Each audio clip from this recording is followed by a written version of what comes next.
Good day everyone. So I am Jobit Perez and I'm going to talk I'm going to report is network security fundamentals. So ano ba ang network security fundamental?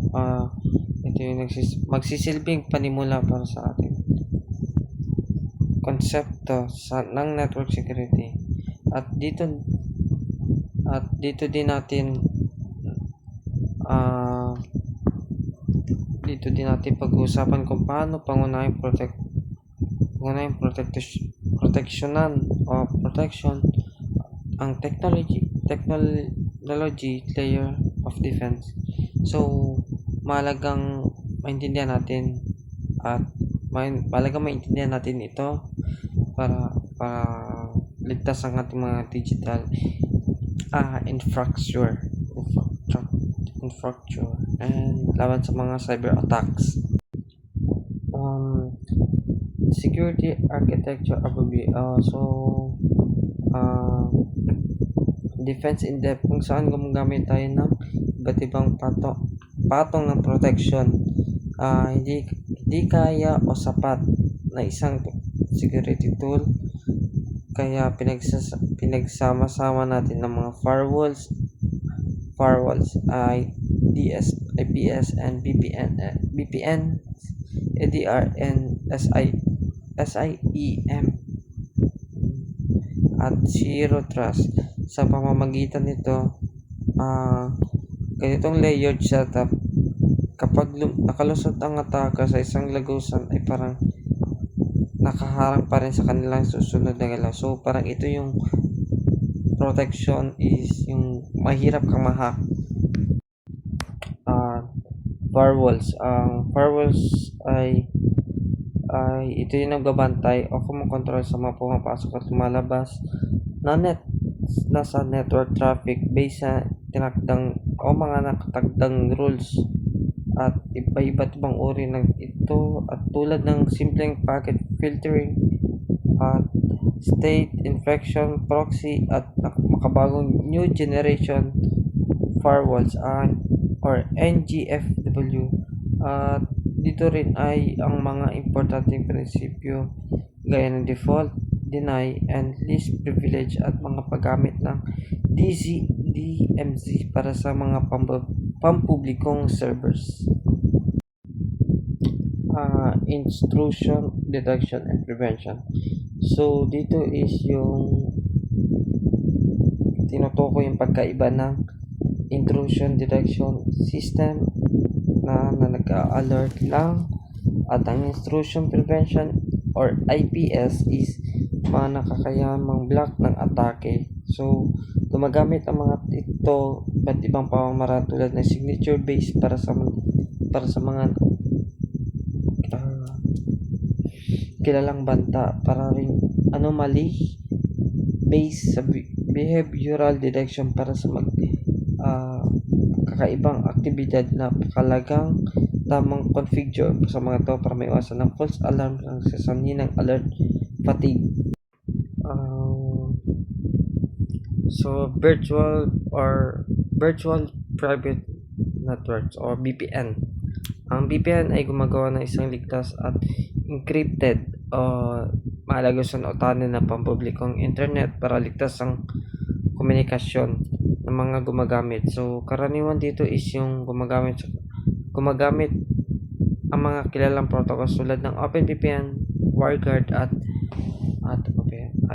IKE upang mapanggalagaan ng data privacy, at napaka-essential ito para sa empleyadong nagtatrabaho para malayo ang remote work upang maligtas ang kanilang nakakonekta sa internal network ng kumpanya. So, endpoint security. Pinapaliwanag dito ang ebolusyon ng panatiling seguridad at mismong devices na tulad ng laptop servers, at pagkumpara natin dito ang traditional antivirus na umaasa lamang sa mga kilalang file signatures at sa mga mas moderneng endpoint detection. At dahil sinusuri, ikinikilos o behavior ng device para makahuli ng bago at hindi pa kilalang malware. CIM platform o CIM ay isang sentralisadong platform na nag-iipon at nag-a-analyze ng mga logs mula sa buong IT infrastructure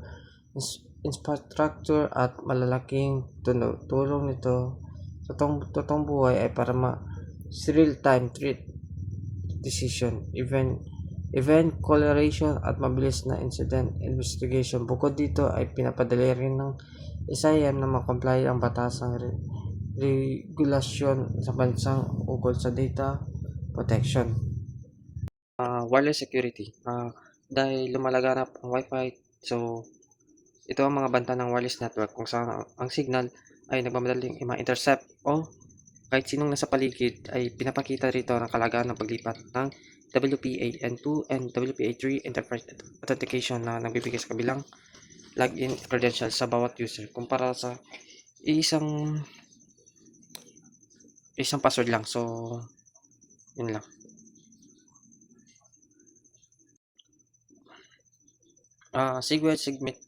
Segmentation. Ang network segmentation ay ito yung paghahati-hati sa isang buong network para maghiwalay-walay ang mas maliliit na zone. At ginagawa dito ay pinapatupad dito ginagamit ang VLAN and DMZ at pati rin ang pagpapatupad ng guest isolation at IoT segmentation para sa mga smart devices. Layunin nito limitahan ang literal movement ng atake kung sakali at compare sa isang device ay hindi madadami ang buong organisasyon. Cloud security. Nakafocus ang security at night kapag lumipat ang isang kumpanya sa cloud platforms tulad ng AWS, Azure at binibigyan din ito ang shared responsibility model kung saan ang kanya-kanyang pananagutan ay ang cloud provider at ang mismong customer. Talakayin din ang mga pangunahing controls at tulad ng identity access management at tamang encryption at tuloy-tuloy na monitoring para maiwasan ng misconfigurations. Zero Trust Architecture. So, ito ay security framework na may gintong panuntunan at na never trust, always verify. So, sa ilalim modelo nito ay hindi dapat sa loob ka ng opisina o network pagkakatiwalaan ka na agad. So, sa bawat request ay parang makapasok sa isang data o application ay kailangan dumaan sa mahigpit na authentication or authorization. So, ano man ang iyong lokasyon. Key takeaways. Bilang pagbubuhat ng pagkakaroon ng layered security ay pinakamabisang paraan ay upang mapababa ang panganib sa cyber attacks at pagsasama ng ibang teknolohiya at tinalakay dito yung resilience o katatagan ng isang kumpanya kapag may naganap na breach o sauli. Ang tamang kombinasyon ng tao ay pulisya at teknolohiya na susi na matibay na cyber security postura.